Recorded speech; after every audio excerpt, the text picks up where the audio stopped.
Mantan Kadif Propam Ferdi Sambo terdakwa pembunuhan berencana Brigadir Yosua Huta Barat pertama kali dijemput Irjen Slamet Uliandi untuk ditahan di Mako Brimob. Irjen Slamet menjabat sebagai Kepala Divisi Teknologi Informasi dan Komunikasi Mabes Polri, Kadiftik. Dia menjemput suami Putri Chandrawati itu untuk ditahan atau ditempatkan khusus, Patsus, di Mako Brimob Kelapa II Depok. Hal itu terungkap saat Ferdi Sambo bersaksi sebagai terdakwa dalam kasus obstruction of justice penyidikan pembunuhan Brigadir Yosua Huta Barat di PN Jakarta Selatan Kamis, tanggal 5 Januari tahun 2023. Awalnya Ferdi Sambo membongkar sosok yang menjemputnya untuk ditahan di Mako Brimob usai ditanya Ketua Majelis Hakim Ahmad Suhel.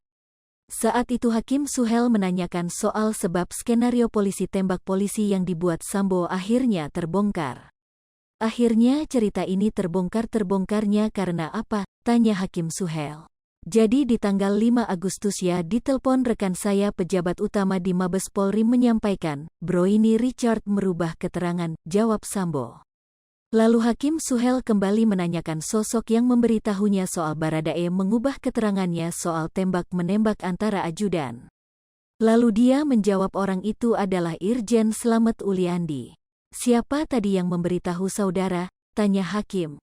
Bintang 2 di Mabes Polri, jawab Sambo dikutip dari tribunnews.com. Namanya? Tanya Hakim. Kadiftik Irjen Slamet, jelas Sambo. Saat itu kata Sambo Irjen Slamet menyatakan bahwa Baradae mengubah berita acara pemeriksaan, BAP-nya. Selain membantah skenario tembak-menembak Baradae juga menyebutkan Sambo turut menembak Brigadir J. Ini Richard merubah keterangan saya bilang, ubah keterangan apa? Dia sudah membuat pernyataan dan dipanggil pimpinan Polri di tim sus bahwa senjata dia kamu ambil dan kemudian kamu yang nembak semua Yosua saya kaget, kok bisa kayak gitu, jelas Sambo. Lebih besar dari, karena tak percaya, Sambo pun meminta Irjen Slamet untuk menunjukkan bukti perubahan BAP oleh Baradae. Dia tak mau hadir pemeriksaan jika tidak ditunjukkan bukti BAP tersebut. Saya bilang, saya tidak akan hadir kalau saya belum lihat berita acara pemeriksaannya. Kan waktu itu Richard sudah ditahan. Kamu tunjukkan ke saya baru saya akan ikut, ujar Sambo. Lalu, Irjen Slamet pun mendatangi rumah pribadi Ferdi Sambo di Jalan Saguling, Jakarta Selatan, keesokan harinya atau pada tanggal 6 Agustus tahun 2022. Lalu, dia menunjukkan BAP Baradae ke hadapan Sambo. Pagi jam 5 setelah selesai pemeriksaan dia datang, saya baca BAP, benar berita acara itu, kata Sambo. Saudara baca, ada tanda tangan, tanya lagi Hakim. Ada tanda tangannya, jawab Sambo. Setelah itu, Sambo pun langsung dibawa Irjen Slamet Uliandi untuk dipatsuskan di Mako Brimob, Kelapa II, Depok. Itu yang kemudian diakui bohong di persidangan kami. Saya sampaikan kalau keterangan dia seperti ini saya siap tanggung jawab. Kemudian saya dibawalah, dan dipatsuskan hari itu, tukas Sambo.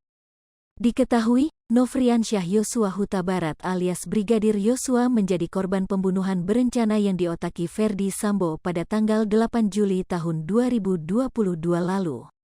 Brigadir Yosua tewas setelah dieksekusi di rumah dinas Ferdi Sambo, Duren 3, Jakarta Selatan.